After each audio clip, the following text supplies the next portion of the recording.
watching The Remix, the video podcast that keeps you in the mix of everything real estate. I am Noelle Frieson, and I'm Eric Anderson, and today we're going to talk about how not to get effed, because everybody's out to... Everyone's out to you. I said it. In business. I said it. Oh my God. So, how do you not get effed? Well, that's a good question. Don't go to the gym. So you have to be prepared. You have to know what you're getting into. So I like to do research. I like to look at all the different angles of what could or could not happen and try to understand my transaction or my experience or whatever it is that I'm trying to protect myself from. Going to YouTube, looking up horror stories is always great. Trying to figure out things to avoid, and that way you know what the issues are in advance. And what's the one thing that can save you from getting effed? Knowing what it's like to get effed.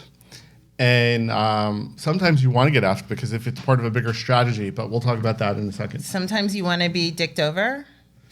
Yeah. or effed. Or whatever, or after, whatever expletive we're whatever using. it is. I find that very misogynistic and discriminatory against men. All right, but we haven't... I would say something else, but I'm not even going to go there. What if you get boobed over? So, of course, we have our power panel, guys. So we have Nima Ameri, managing partner at Ameri Law Firm. He is our lawyer. He is our legal eagle, and he is going to help Key troublemaker. He's the person who you call when you're getting effed. And then... Hopefully after. I don't know, no one wants to interrupt. And then we have Omar Sharif. He is our VP at Alexander Anderson Capital Group. He is someone who's going to tell us all of the stories about how he avoided all of these things, right? Because he has a ton of great stories. And he's someone you want to deal with if you don't want to get effed. That's right. He is Keep your very, money safe. very good. That's right. So anyway. let's start off. Let's start off with what are some of your horror stories? What are some of the things that we should look for? Being effed. So just, it's turned into this F thing. But what we really mean is what liabilities do you have in the world? What are things you need to work out or to watch out for? So...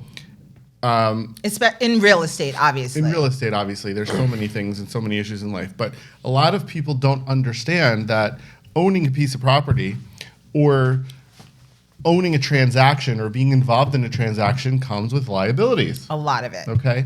And a liability is something that you are responsible for.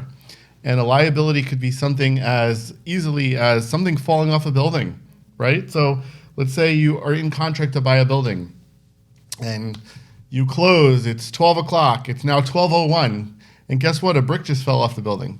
Well, whose problem is that? It's now your problem. I think it's a pedestrian walking by's problem. It's everybody's problem. Why didn't you know about that? Why didn't you look? You have to look out for these things. You have to know these things in advance. So it's our goal here today is to point out areas of concern for you to be aware of moving forward. And that's for people who are investors and for real estate agents, because real estate agents have a lot of liability that they have to look out for, a lot. That's why we have E&O insurance, errors and omissions insurance. And it's exciting because we have Nima, who's very experienced in dealing with liabilities because he knows how to sue people when I love to sue the shit out of when people. they don't perform One of properly. my favorite things to do is just mess your day up. Well, the truth is that anyone can sue anyone for any reason, and you can sue any party that you remotely feel was involved, correct? God bless America. So give me your horror stories. I want to hear the worst. Well, so I just want to add one thing. Eric talked about getting. Can we say? Is FCC going to come down and raid my I'm not going house? to say it. He's because gonna bleep my us. wife will get upset. All right. So Eric. You can say So screwed. no, effed. Yes, We'll say effed. Effed. So Eric talked about getting effed by basically life, right? By things outside your control, by circumstances, by a brick falling, just ways to not get effed as a result of things that just happen through the course of nature.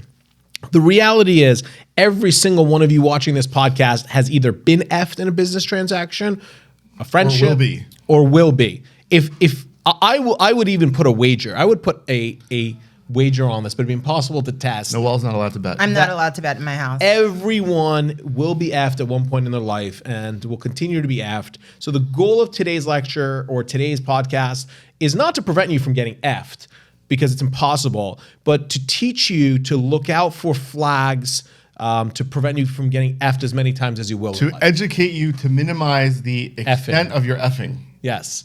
Omar. Because you're all going to get effed. So tell us, have you been effed? I have, unfortunately. Ooh.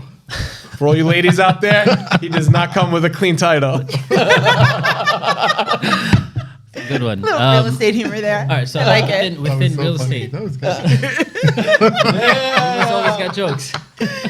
Sorry. So within real estate, I think the outlook or mindset I have is to have a healthy set of defense.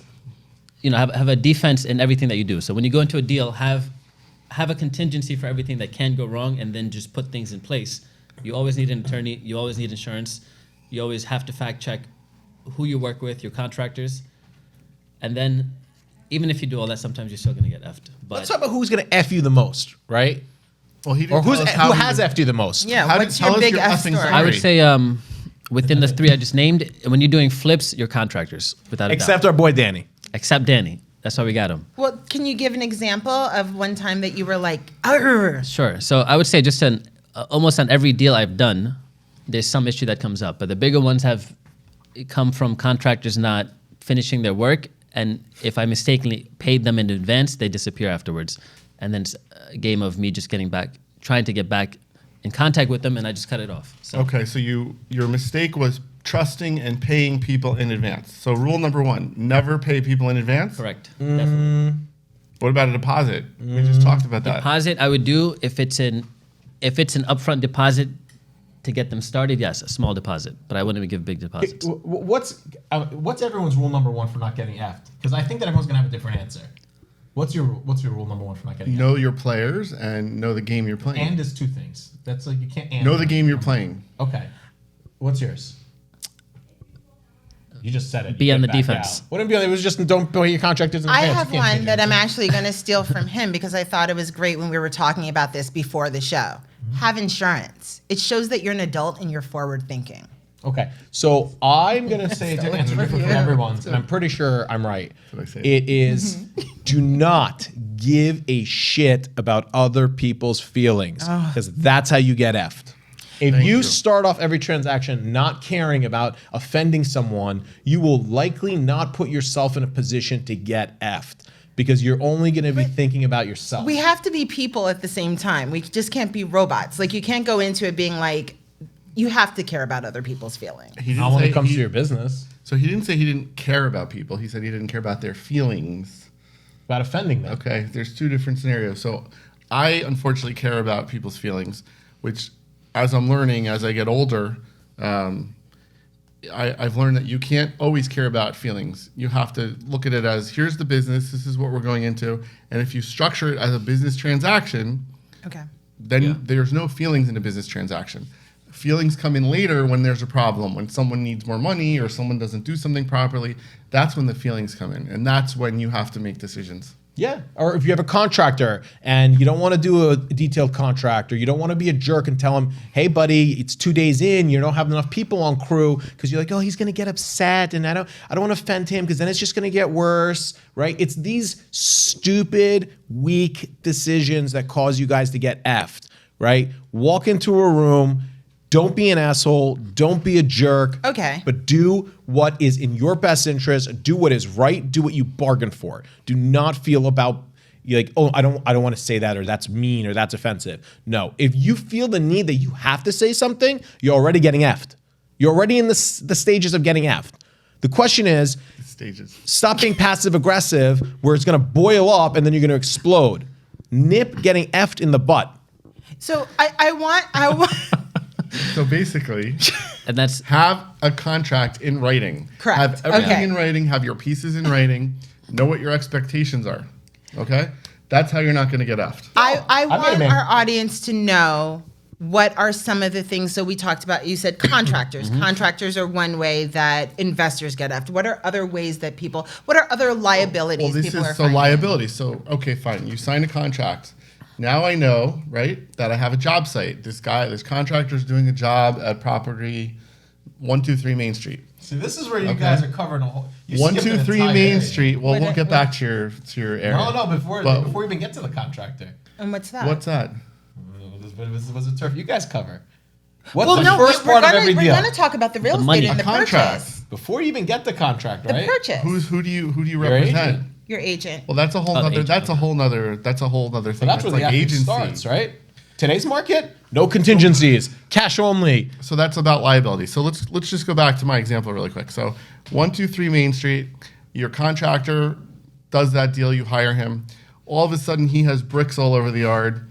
Bricks on the roof. He forgets to do something. A storm happens. Something happens. A brick flies across the road and hits someone's car or hits someone, God forbid. Guess what? Who gets sued? Everybody gets sued. The contractor, you as the owner. If you have a sign in the window, because let's say you're representing that property as a real estate agent and you're trying to lease that, you'll get sued too because your sign is on the window. The lawyers sue everybody. So how do you prevent that? Make sure that you know who your contractor is. Make sure that that person is Insured. reliable. Make sure that that person is insured. Check their insurance. How many people actually check their insurance before they hire someone? I would say, 20% of the people out there? Very few Even people do less. it. It's such an important thing. And also understand that just because you have all of these boxes checked off and you've done everything correctly, doesn't mean that you still shouldn't worry. And it doesn't mean that you still shouldn't look. So I know Omar, who checks all these boxes, still goes and checks his job sites. I do. And even then, things still happen. And go back to the contractor. There's always going to be circumstances where the contractor doesn't do what they're supposed to do and puts you at a risk. Except our boy Danny. Except Danny. Shout out to Danny. From what I'm hearing, so you have the liabilities happen with your real estate agent or liabilities that a real estate agent has. Then you have the liabilities of investment, and then you have liabilities that we haven't even gotten to of landlordship and ownership. Yes. Yeah, I'm keeping it so there's like if you talk about I don't want to deviate this in my mind. I don't want to deviate this conversation into liabilities because there's a difference between liability and getting effed. To me, it's not the same thing. To me, a liability is a liability, exactly what it is, right? Something that you need to look out for to prevent getting sued or taking a loss. Getting effed, right, is really every aspect of your life, your business transaction. It is just we're talking about a very, very raw form of how you're going to live and do business, right? It's not fancy like liability. It's when you show up to that site and your real estate agent, right? Because guess what, everyone? Everybody is selfish, except those of us on the Remix podcast and the Alexander Anderson Real Estate Group. But everybody else is selfish. They just care about themselves. It's the basic form of psychology, right? It's Darwinism at its finest. It's Freud. Every psychologist, every psychiatrist, everyone discusses it. People care about self-preservation.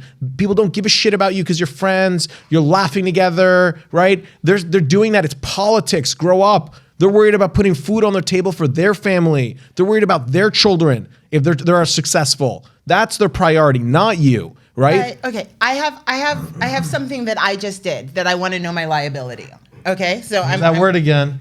I want to know my effingness of it. All right. Okay. All I want right. to know how effed am I. There we go. Now So- we're talking podcast style. So we went and we were looking at houses on Sunday, and Don't kiss and tell. we didn't see anything we liked. We went home. I looked again on the MLS, and I saw a house that I was like, it's in the perfect place, and it's on the perfect block, and it looks like it could be perfect, but they didn't have pictures.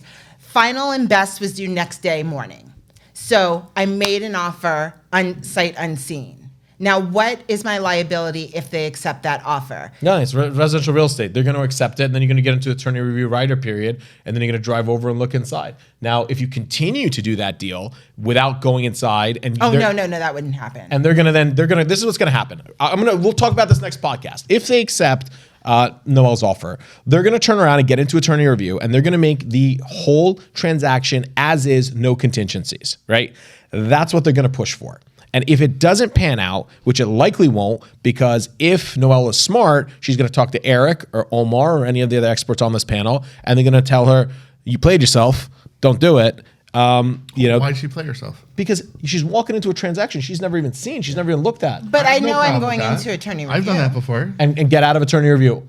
No contingencies. She can go through attorney review. She can have an inspection contingency. She can have a mortgage contingency. But in my model, that what they're proposing is as is. But they didn't say that in the, They didn't in the say thing. that. You're Well, adding a model. That's what I'm guessing is going to happen. So this whole thing is me just guessing, guys. Right? Of how Worst case effed I can scenario, be. how can she get effed in this scenario? She can end up stuck in a contract in a house that she can't get out of. She's not going to be able to get financing for, and she's going to lose her deposit. Okay, so the worst case scenario Is that I you would lose lose my your deposit. but you'd have to make it first. Right. Right. But if I'm in attorney review, then I can't get effed because I can literally tell my attorney I want out.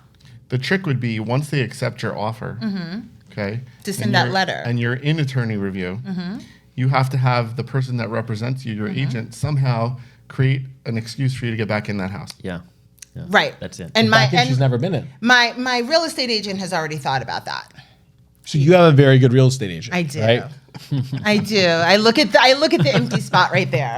So that's what happens when you're dealing with people who are super professional. And guys, these are all things of how you prevent getting effed, right? You don't go hire your buddy or your friend who just happens to have a real estate agent license who just wants a deal, right? You go out and you source for someone who's credible. So let's reverse this scenario, right? Now we're going to say that I'm the homeowner. How do I prevent getting effed from what Noelle just From did? what I did, because I did it wasn't a nice thing. So did you number do? one I thing, submitted an offer without knowing if I really wanted it's not the that it's house. not a nice thing. There's nothing wrong with what you did. He caused Absolutely that. nothing wrong with what you did. Not you. He created that scenario. There's nothing wrong with it. Yeah, that's what I'm saying. It's not But on you. as that seller, right? One of the things that I always do when I represent others and even for myself, if I know that that person was never in that house, and that's a question that I would ask. So if I was the agent that represented that seller, I would say, was this person in the house? If I didn't know you were in that house, right? I would make sure that I knew you were in that house. If I knew that you were not in that house, I would not allow them to accept your offer. Guys, again, that cuts down to why you want, even as a seller, you want a good agent, not just your friend. What Eric just described, right, is he's playing chess when everyone else is playing checkers. He's understanding that no person is that stupid that they're gonna, unless it's like a blowout deal, 50 cents on the dollar, as is, and everybody knows it's a demo or flip, right? He knows no one's gonna come in there and just sign a contract as is without seeing it. So he knows for his client that's not the right move because maybe he gets a super high offer, but now it's gonna kick everything down at least 3 weeks. And it's going to get back to square one anyway because people are not that unrealistic. And So if I wanted that, if I rep that seller, if I rep the seller and I liked her contract and it was better than everyone else's, I would have called her agent and said, you got to get your buyer in here within the next 4 hours before I can accept this offer. Okay, so we probably won't get accepted, guys. It's okay. It's okay. When do you find out? It's supposedly today. Okay. I'm waiting for a call from our guy. Got it.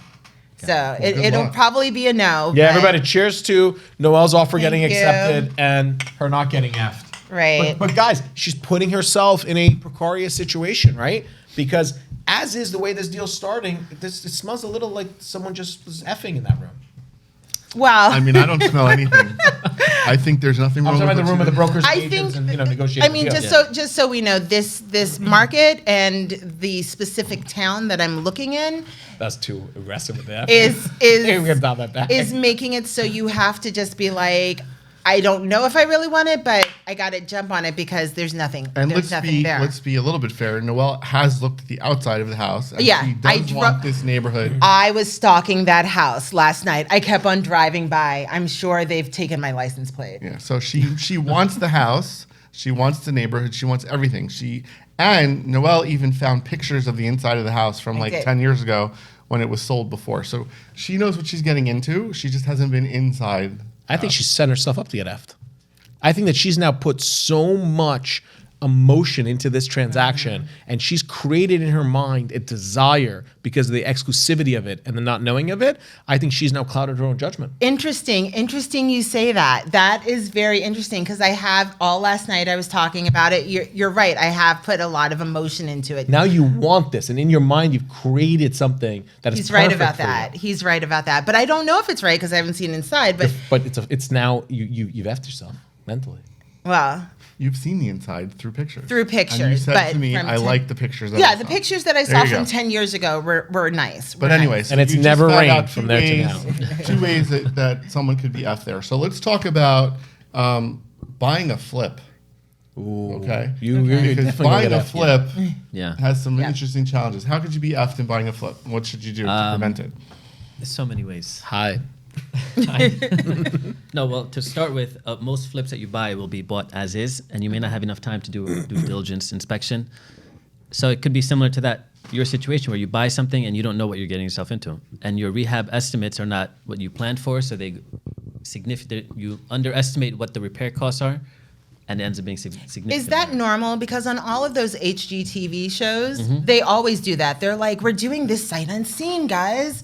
And they're always like, we don't even know. And then they walk in and they find weird things and Yeah. they find You mean when they walk in structural with their Louboutins and the sledgehammer? exactly. They're like, look, guys, I just put a hole through this wall. It turns out it was structural. Well, idiot, Right. maybe you shouldn't be swinging Right. sledgehammers through random walls before Right. your architect comes inside. Your $1,000 shoes. Right. Yeah. So is this something, do you 1,200. usually It's- buy things sight unseen when you're doing flips? So I wouldn't say sight unseen, it does happen, but you buy things without doing the full inspection because you may not have the time to do it.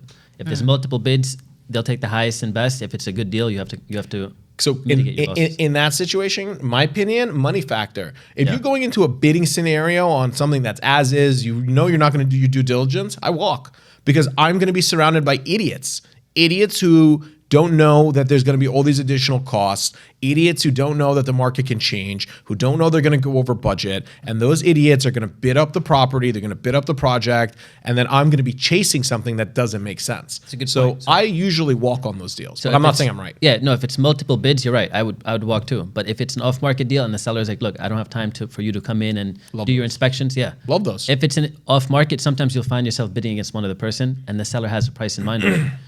It's happened to me. I've significantly underestimated the repair cost, but it still ended up being a good deal. Because as long as you're in at the right price, no matter the market, you can make adjustments, you can make audibles, you can figure that out, right? Yeah. And in fact, I don't think I've ever bought an investment property with an inspection contingency. I haven't either. Right? If it's a good deal and everyone knows this place is trash, because I look for trash places, what are you going to say? Like, they don't want an inspection. They want their cash, they want out, they don't want the headache. Yeah. All right, so now let's take that from the other angle.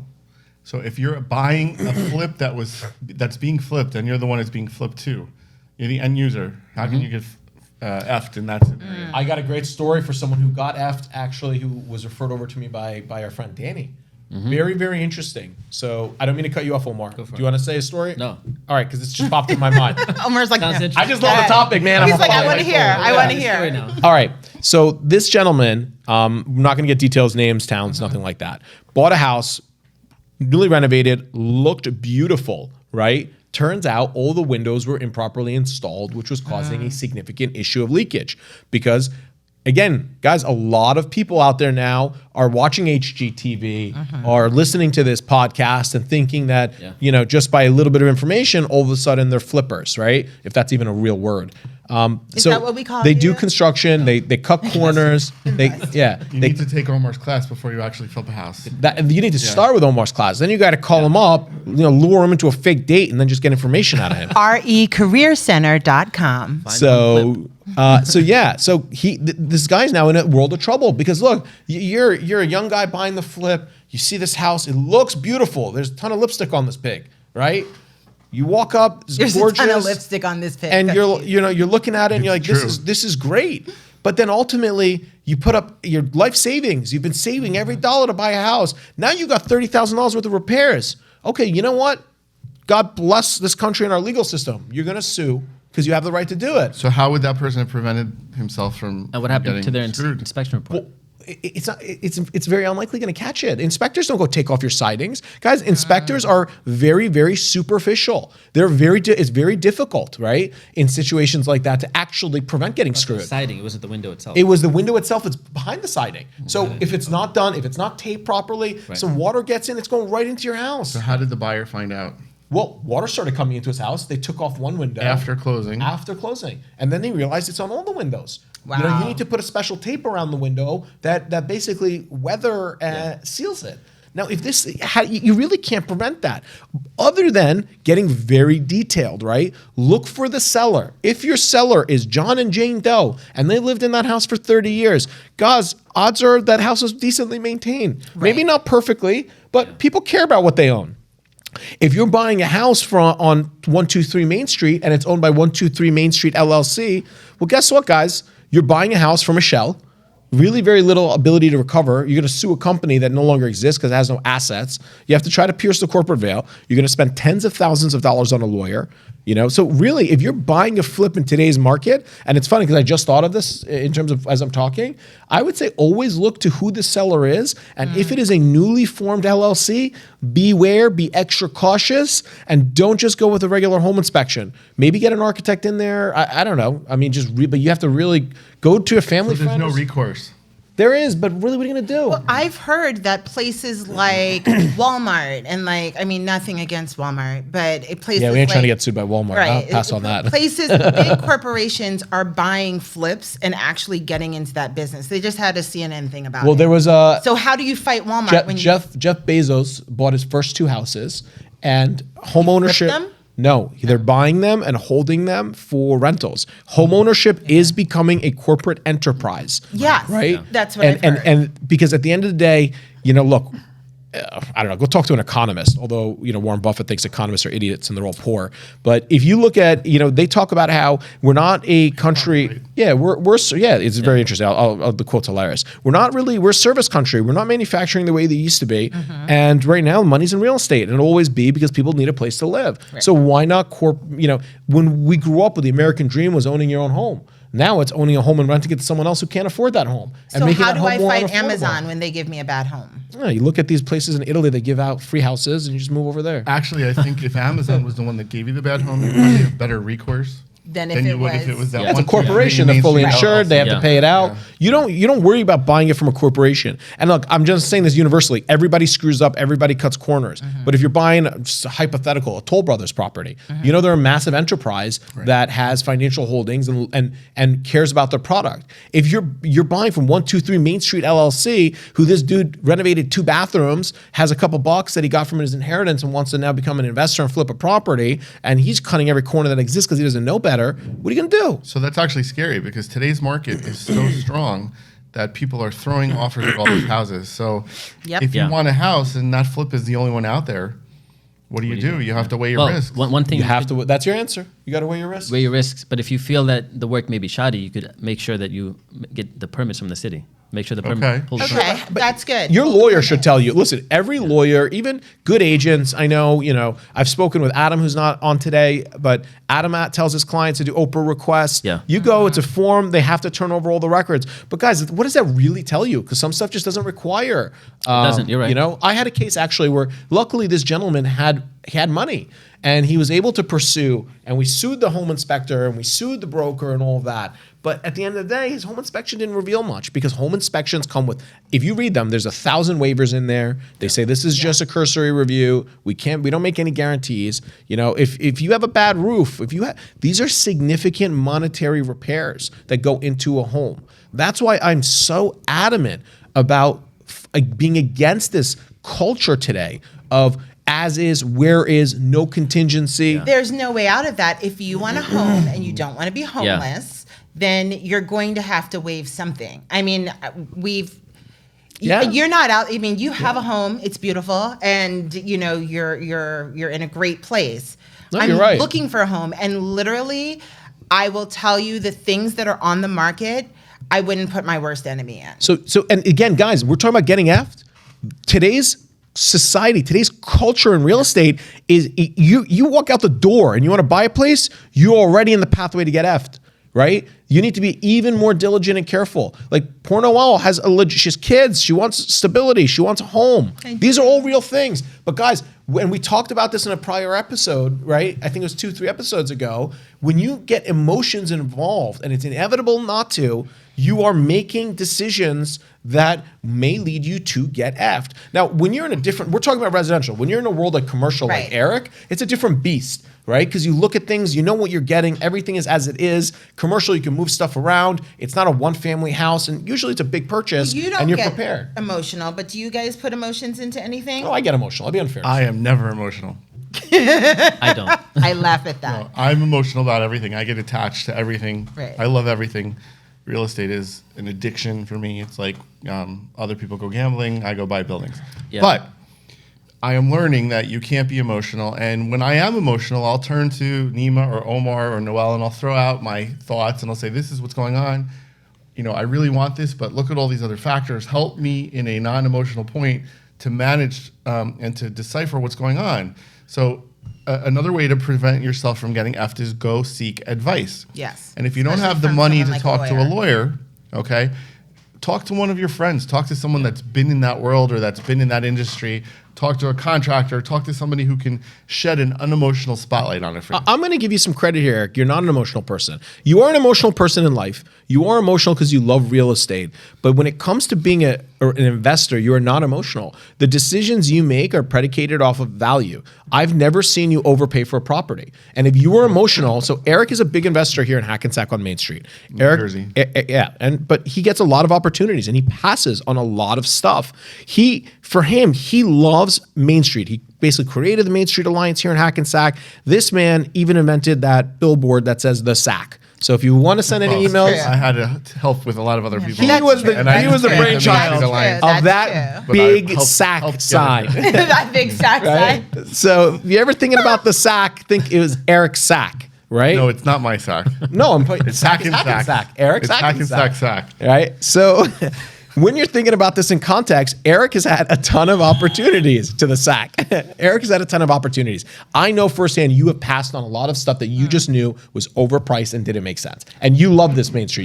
You would impulsively buy everything if you wanted to. So you do love real estate, but you're not an emotional person. You make sound business decisions. But I've based off learned. numbers. So in the beginning, I was more emotional and I was just excited to get stuff. So it was very easy for me to have been effed in those circumstances. However, just growing up in my family, I knew a little about real estate. I knew a little bit about construction, so I was already ahead of the game. If I was a novice who had no experience with construction and who had no business experience at all, it would have been very easy for me to have a problem. But you were, yeah. So guys, Yeah. he's an emotional, he's a big cuddly teddy bear, but there's a shark in there, right? Or at least a systematically thought process person. Well, I didn't want Omar to get all the dates. Omar, how do you don't get need any. emotional? Because No. you don't seem like you'd get emotional. Well, thanks. But Omar seems like he's made contractors cry before in front Yeah. of the kids. But Omar seems like the did that type of last time? person who seems like you could be like, oh, he's going to be so sweet, but then No, inside. I think when it comes to investment decisions, I go based on the numbers. It doesn't have to be, and you talk about that in your class all the Yeah. time. You're like, the numbers have to make have sense. to make sense. class? The, Find fun- well, the fine fun that's flip right. and the burr. So how does classmate. following the numbers prevent you from getting effed?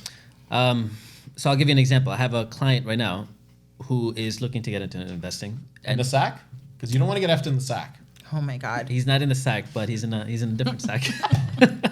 Oh, man. No, so he's a well-funded client. He's very successful, and he wants to get into flipping houses. And he recently bought a house that I was completely against because the numbers just didn't make sense. Okay. But he's well-funded, so he's gonna do well. But I wouldn't recommend that deal to anyone else. He bought it based on emotions. He just wanted to get his feet wet, and It's a flip? it's a buy, rehab, and hold. It's a hold. Okay, it's so not a he's going to keep it long term. Yeah, but the Okay. number is just. So that's an answer. One way not to get effed is if you know you're going to keep something in a longer term, Yeah. Yeah. you have more opportunities. And Whereas- he's well-funded. Yeah, so, okay. yes. Well, there's extra value too. We'll have an accountant on here one day talking about how just holding a property has tax savings. That too, yeah. Right, so maybe you'll overpay because you don't care. Maybe your company like Amazon and wants 600,000 properties, so you could depreciate them and reduce your bottom line off of profits. And he Right. could fall into that category. He's a high earner. So his decision to get in was purely emotional. It was an off-market deal. Just because it was off-market, he thought it was something he should pursue. There you go. So the word off market could create a reason for someone to get F because they get so Yes. excited and emotional Right. That's it. that they're going to buy something that's off market. Yeah. Which means He overpaid for the repairs. Recently got it rented, but now it cash flows and he's in it for the long run, so he's okay with it. He'll make his money back over time. Yeah. Yeah. So, But if he was to flip that, like if he was a regular flipper and that was a 6 month He wouldn't have flip, made his what money. he would wouldn't happen? make money. No. He would have been effed. Yeah. Okay. Big time. Yeah. Understood. So because of that, I only focus on numbers. And you come across this all the time. People want to buy because they like the location, they like the house, they like the neighborhood, they like the story that how the deal came to them, and it all seem nice. But if the numbers don't make sense, I just don't get involved. Okay. So let's talk about another way to prevent yourself from getting effed. Do your research on the buyer and the seller. Do your research on the people that are involved in the transaction. So one thing that Omar has Like taught stalk me, them, like Google them, like go on their exactly, Facebook. Google. Like, So Works. I'll call Omar and I'll be like, I have this property I want to look at, and all of a sudden he's looked up who owns it, where they're from, what school they went to, and he has a whole dossier on all the people that are involved. that's in a good the scenario. idea. And What is that? What is that from one of your prior lectures? Not lectures, podcasts. What? What? I don't know. What is it? So remember when Eric talked about just your team and mentorship, right? I'm not saying that they're mentors to each other because they're both at that sort of master level, but even at a master level, right, he has someone that he can bounce off of and get information from. Right. So he's past the mentor level, but if you guys listen to this podcast and you just listen to what we talk about, you can see how a bunch of stuff just coming out impulsively in real-time stories actually links up to what we've advised you to do, right? So Eric doesn't need a mentor, but he still will go to somebody like Omar and throw an idea by him, right? Just to get from someone. He in always biz. says, "Don't go to Uncle Jack now, unless Uncle Jack has done what you're looking for." Right? If Uncle Go Jack to- has money sub 10%, Yeah. then you go to Uncle Jack real quick. You go to the person. You go to someone who has that experience. Yes. You go to someone who's been there, done that. The whole before. mentorship. So Right. Eric talked a lot about that in a prior podcast where he said, find a mentor, an older person, someone who's done it, who's been in the game. Eric talked to you guys about his mentor when he was younger, who kind of developed, his mindset on real estate. The stuff all ties in, guys. Don't listen to one of these podcasts because if you listen to one, you're not going to connect the dots. You want to get them all. Follow them, listen to them, and you will see how the dots connect. Well, you know what? That is a perfect segue. I'm just going to take a second, guys, and I'm sorry to cut you off, but I'm going to take a second to say subscribe, subscribe, subscribe. If you want all of this goodness here, right? This handsome goodness. Yeah, I'm dancing now. Omar, you out, bro. And Bye-bye. You want to get all. included everyone. No. You She wanna went get all- directly to me and then kind of went like that to you guys. This good information, and we talk about everything. Subscribe on YouTube, subscribe on Spotify, Google Podcasts, Apple Podcasts, MySpace, Twitter. everything. Instagram. Just subscribe, MySpace because as then you'll be able to really, you'll get alerted, and we're gonna have, and we always tell you what it's about, so you can choose to listen or not, but you're gonna want to listen. And we actually have fun doing this, and our goal is really to give you real life experiences and stories to help you move forward in this career, whether you want to be a flipper, whether you want to be an investor, whether you want to be a broker, whatever it is. And I know a We're- lot of our people out there are landlords, and I know that landlords have a lot of effings. Guys, link up, get together. This entire state is now barreling towards screwing you over. Honestly, my personal opinion, it has become ridiculous. Why?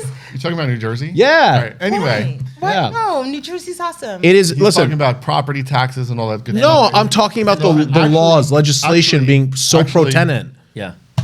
You brought up a good point. Property taxes, okay? Okay. When you're buying a property, understand that whatever the taxes are today doesn't mean that that's what the taxes are going to be tomorrow. They'll probably be higher.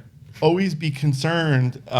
Look at what your property taxes are. Give a call to the tax assessor and say, hey, are the taxes going to be going up? Is there an assessment coming to my town? Reval. What's going to happen? There's so many scenarios where people have actually bought stuff. They had no idea what was going on because nobody shared it with them. Because trust me, the sellers usually know this stuff. And within 6 months, their taxes went up 30 or 40%. That could crush you if you're in an investment. Also, if you're buying a flip, right? Because if you're buying a flip, then they've made the improvements. They might have added a bathroom Yep. or a bedroom or something like Or a that. house. Guys, if you crunch Yeah. your numbers, remember your mortgage company takes escrow. that means they're going to load up on the front. Maybe you'll get a credit back at the end. So if you're like, okay, I can afford this house, this monthly payment is good, and then it goes up $300-400 a month, that could be significant for a lot of you guys. That actually just happened to a friend of mine. He bought a house in Central Jersey, and it was one of the highest priced homes in his neighborhood because of the market, and his taxes went up by $4,000 for the year. Wow. He's trying to appeal it. That's significant. He can appeal it. Guys, over the course of 10 years, that's Yeah. $40,000. You're going to live in your house for 10 years, I'd hope. Yeah. So all of these extra factors that you have to be aware of, it's very important. Also know what kind of utility services you have. Do you have heat? I'm sorry, everyone has heat. But do you have oil heat? Do you have gas heat? What kind of water do you have? Do you have well water? Do you have municipal water? What's the status of the community that you're in? If you're buying, let's say, a condo, look at that condo. What are the financial Do you have assessment position of that condo building? If you have a 40 or 50 unit condo building, do they have money? So many people just rush in and they buy stuff, and if their lawyer doesn't check to see what's going on with that scenario, all of a sudden they could have a $10,000 assessment in the next quarter. My that they own the ex-husband property. and I did that when we bought our condo. We didn't realize that in the next couple of months after we bought, we had extra $500 put on our per month. So you were effed. Yeah, we did get Your out. lawyer We effed were you. paying that forever. Because, guys, in riders, we put in there that that the seller is unaware of any special assessments that are planned or upcoming. Wow. So It was planned and upcoming, and we paid you it. know, and So that's a great example. You got to look to your lawyer. Everyone's trying to F you. Guys, everyone, again, is being selfish. Lawyer wants his legal fees to close. Agent usually wants their commission to close. Everyone is thinking about themselves. You got to think about you. Don't rely on everybody else. So I'll give you two more. A condo building, a buyer, actually. So we represented the seller of the building. It said on the MLS sheet that pets were allowed. So there was actually a mistake made on the MLS Did sheet. they have to put down Fluffy? Okay, so this is like an errors and omissions scenario and a scenario where a buyer should pay attention. So no, they didn't have to kill anyone, but these You use the people word anyone, not anything. these people hired a Fluffy lawyer. went night-night. Right, the MLS data sheet says on the bottom, information is Fluffy got being F'd. guaranteed but not reliable, something like that. So you're not supposed to rely on it. That attorney who read the condo docs never discussed with his client whether or not pets were allowed. He's probably never read the MLS report. Okay. Fast forward, okay, the people moved in, they had a pet. Everybody freaked out. They were told to get rid of the pet. It was a disaster. Turned out these people were a little challenged to begin with because they also sued the city of Hackensack for issues that had nothing related to this pet. But what happened was they bought an apartment. They had a dog. They couldn't live there with their dog. Had they done their due diligence and checked it, had they asked their attorney and checked it, they would have prevented this issue from happening. So Yeah, that's an but example. that's a big deal because you're asking someone to get rid of a family member. It's Of like course it is. throw I just out learned grandma, something. you know? Actually. So I don't think that I would even ask a client, hey, do you have a dog or is that a concern? It's so funny. When you listen to these stories, guys, we're all experts on this panel, and I just learned something from you, Eric. I'm going to incorporate that now into Do you guys actually ask that our kind of condo. question? Do you find out if a person has a pet? Well, I do, yeah. You do, Yeah, we because talk you were about there. it. Yeah. If I'm on the buyer side, yeah. Yeah, that's Yeah. interesting. I'm going to incorporate that. I just learned So something. the point Never is thought to that even look. if you, as that person, whether it's in business or home, whatever, what are your requirements? You need to check on them. Don't trust your lawyer. Don't trust your agent. Trust yourself. Do your due diligence. You can trust your lawyer and say, hey, can you get me that document that shows me that? But make sure you see it with your own eyes because stuff happens. You don't know what to look for sometimes. Even if you're in one of our classes, you've gotten your real estate license, you're helping a client. What if you don't know everything to look for? You don't need to know everything. You just have to have that gut feeling like, am I allowed to have my dog here? And then if you can't find the answer, just put everything on hold until you find it. Someone will be able to give you the answer. When the thing says pets allowed, you're just like, oh great, pets allowed. That's why I chose this. It's just you still gotta check. You gotta see it in like a bylaw So or a law. Noelle clearly has not been listening to what we're talking about, right? So she's now I don't relying understand on. the assignment. She's going back to, well, you should rely on other people. No, that's how you get effed. The whole purpose of this discussion is don't rely on other people. Rely on yourself. Invest in yourself. Do your own due diligence. Put in the work. If you don't want to put in the work, then expect to get effed because now you're gambling, right? You're closing your eyes and you're hoping you don't hit a tree. And you can so let's take that a step back. You can rely on other people. However, they have to earn that reliability, right? So if Nima's my attorney, and I know that when it comes to what really matters, he's going to answer my phone call and he's going to give me the right answer when I really say, hey, I need to make sure we're spot on this. And when I know that he's going to do that, then I can rely on that.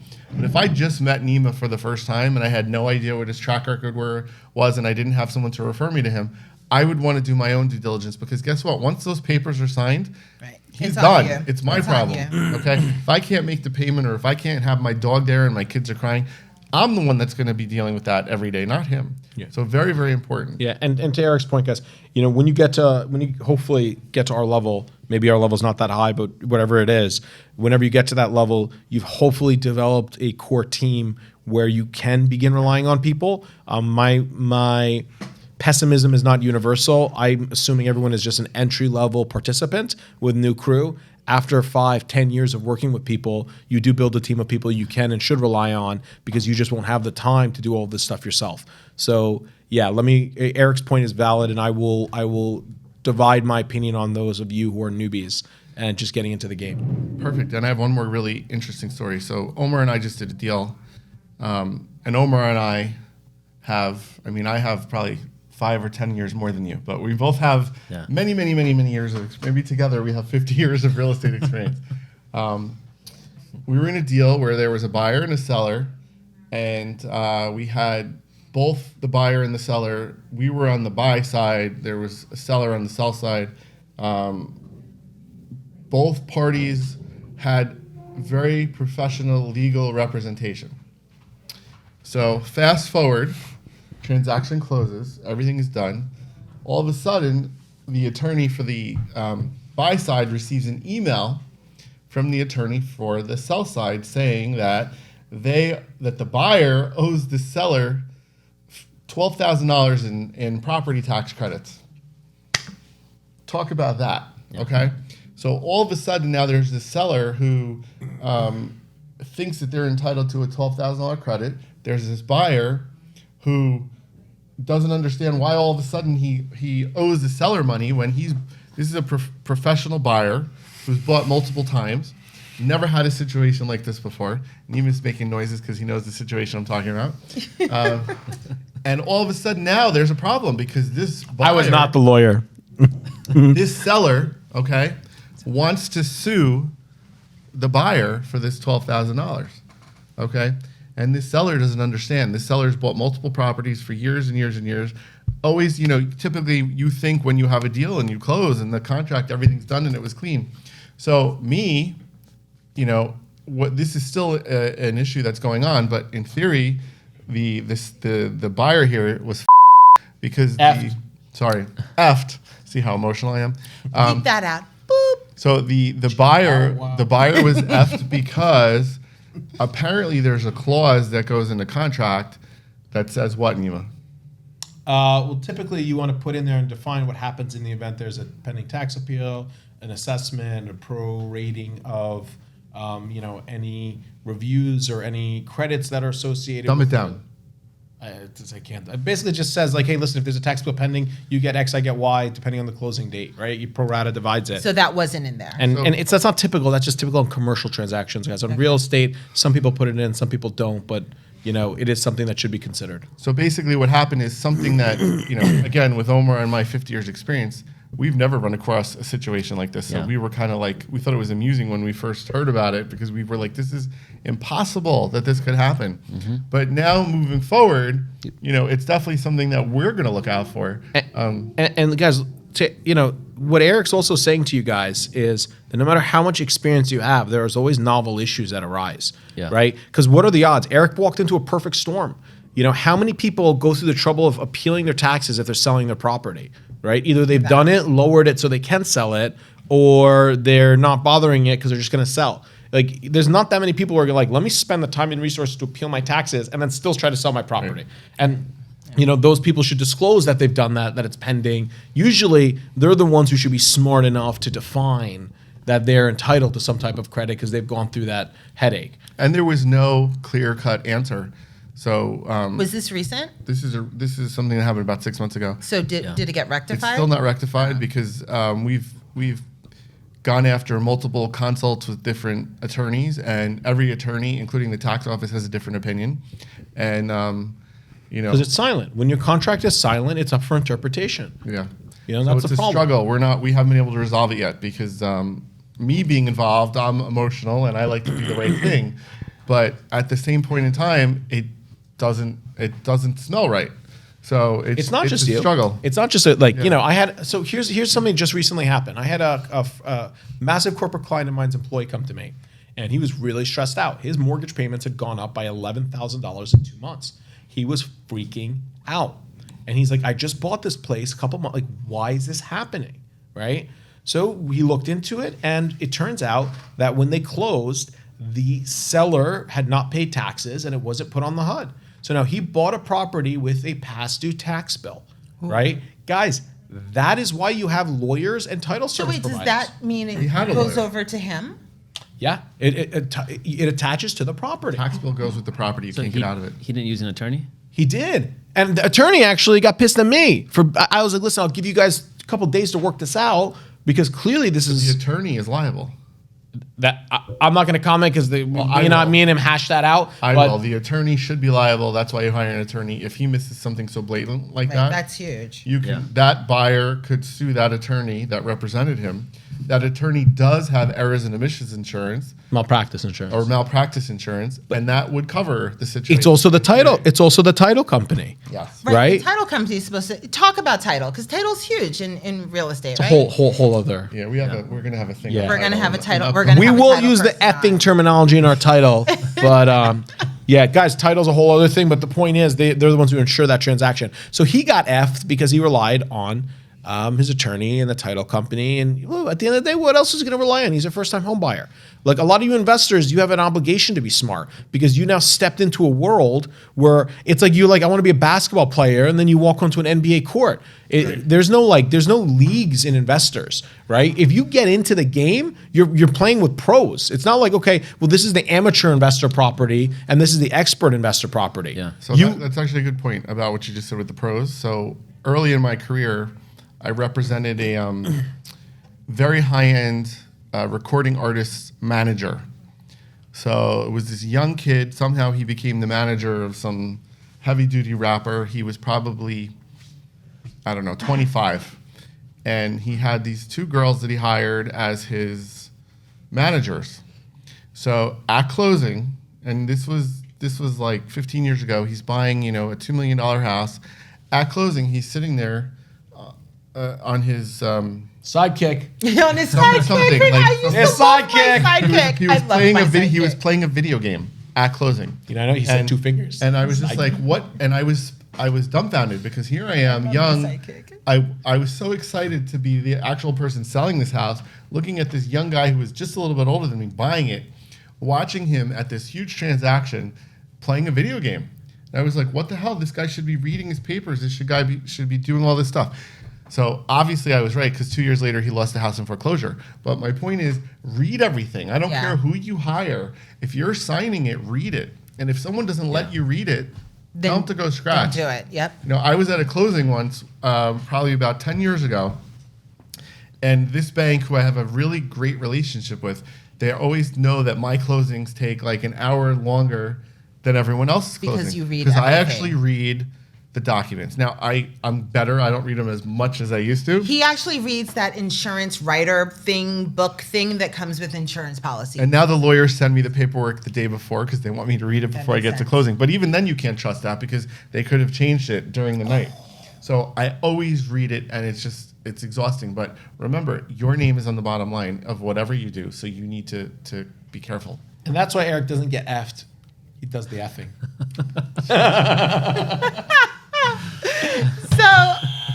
So F. with that one, now I'm going to go look Sorry for for this the house that I might get effed on. I'm going to go look and see if there are any. I have to call the town and see if there are any tax. No, you make an Oprah request. An Oprah. And, yeah, you should actually call the tax assessor. But look, that should come up on your HUD and your lawyer. Just look for it on the HUD. You don't really have to go out of your way to do So this. I You will don't do even, that. but you're not even in attorney review yet. So I would wait until they accept your offer. This is what I'm Okay. talking about. She's so effed. She's already in the process of closing and what she needs to do to make sure she's not done closing. Right, so you are in love with an The idea. idea. Yes, the Right? idea. Dream of a house. And I did that. I bought a house. in love with the idea. I looked at it when I was in my early 20s. I used to go to this house as a kid.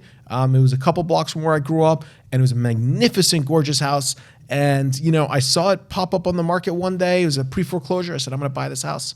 And I became emotionally invested in buying that house. I'm in love with the man. I'm in love with buy our it? kids. I'm in love Worst with the house. decision of my life. I have pumped so thing. much money into that place because I didn't. If I thought to myself, okay, well, this is what it is, and it was a good buy. I still bought it very well where I'm still up. But if I rolled that money into a bunch of other projects and passed up and did something that wasn't that kind of a run out, it would have been better. I just had this idea that before I turned 30 years old, I needed to have this multi-million-dollar house. And this was the one. I would go there and I was like, I'm going to fix this up, make it baller modern. Bad call. Beautiful house. And it's going to be a good call at the end. But if I rolled that money into alternate projects, I would have quadrupled it by now. I was emotionally vested in the idea of proving something to myself. I played myself. So Omar, how do you stay out of being emotionally invested? Tell us, because you're the expert on that. What, getting effed? No, getting unemotionally invested. Oh, yeah, Not being emotionally invested. Dude, this man is think- cold as ice for all you girls out there. No, so I mean, you invite you to a hookah place and only order one hose. I do actually, but You sit there and watch him smoke hookah.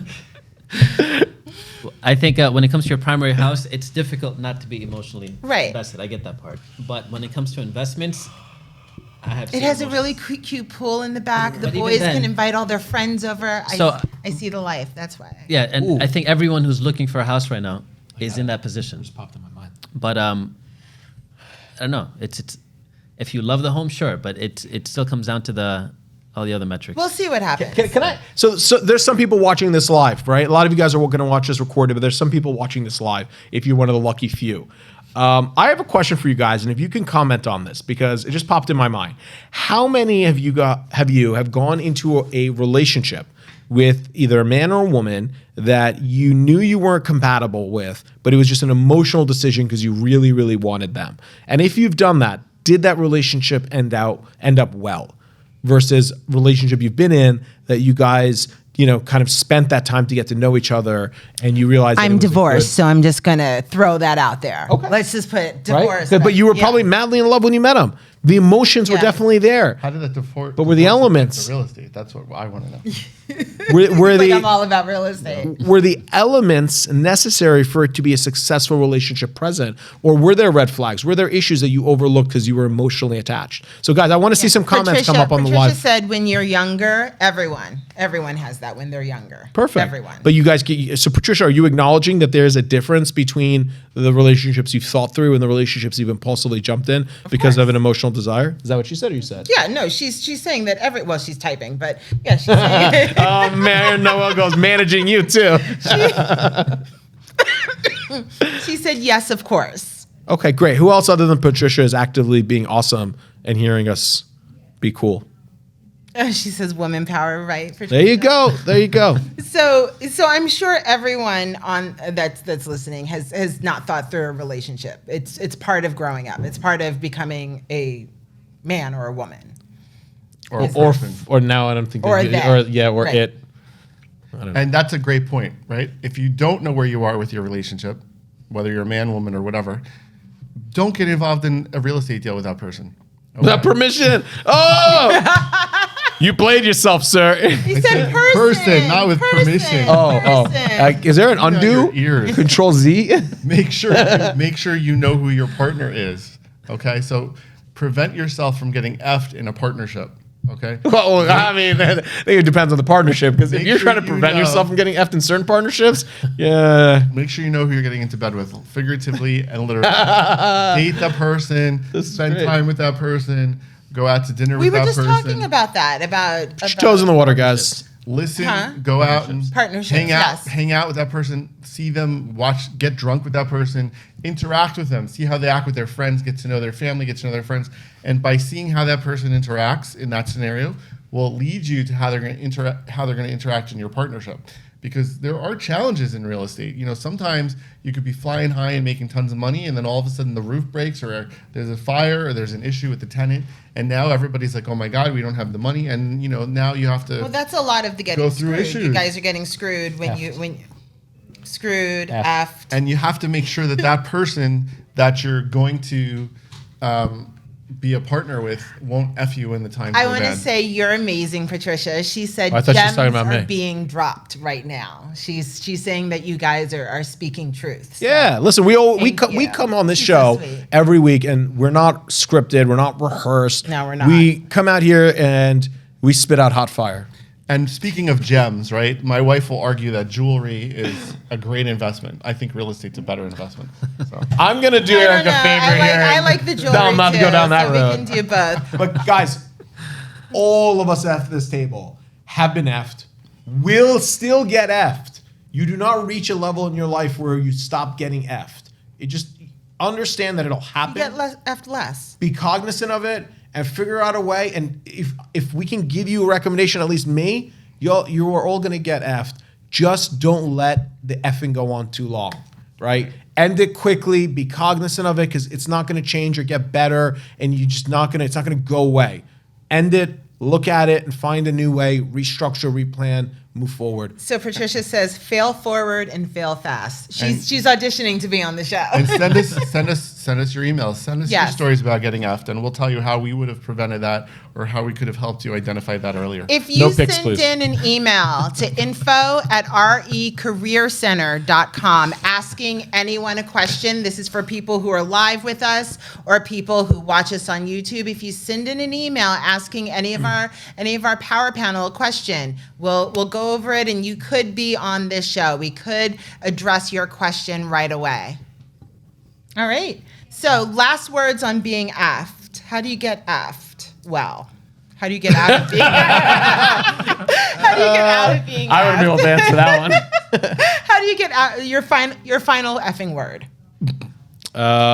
Hey guys, just don't F yourselves. Don't be emotional. That's effing No, yourself. I mean, Don't be in emotional. any form of context, like don't F yourselves. Be smart, be diligent. And you remember every consequence you have, action, reaction. You getting F'd is a reaction to an action you took.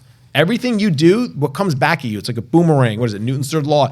Everything action has a reaction. So when you're getting F'd, it's because of an action you took. It's not their fault. You let it happen. I like that. Right? So you did something wrong, figure out what you did wrong, adjust, move on, and don't worry. It happens to everyone. Everybody gets effed, and then don't be afraid to sue the shit out of them. It if you happens to every man. What? All right, that's not what he said. Omar. I think just do your due diligence. Ask yourself what could possibly go wrong, and have solutions for it before it actually happens. I'm with Eric in reading everything before you sign it. When I first got into real estate, I actually read through the entire contract, my loan documents. I read everything, and because of that, I think I had a much better understanding going into things. And just so you guys know, they've never effed each other. Very good partners. Your final Lastly, word. and most importantly, final word. Most importantly, okay. Most importantly, leave the lights on. When you read the contract. If nobody lights can read on. a contract in the What do you dark, mean? people, You mean- Leave get the your shit lights together. on. So obviously that's in the spirit of this discussion, as my wife is texting me. But leave the lights on. Go into something with your eyes open. Okay. Don't ignore if you have a gut feeling or if you Don't think ignore something it. is weird. Chase after it. Learn about it. Leave the lights on. Look at everything. And then once you do that, you'll be able to go into a situation and understand it. So much easier. All right. So thank you for being with us from all of us here. Join us next time. Subscribe. And If you build it, you can own it. if you visualize it, you can. Usually you have to own it before you build it, Eric. Visualize it, you can own it. Guys, Eric's out there adverse possessing a lot of your land right now, so you better look out. You see, Never. you see a Thank you, building guys. popping up on land you haven't touched in 21 years? Bye. Cheers.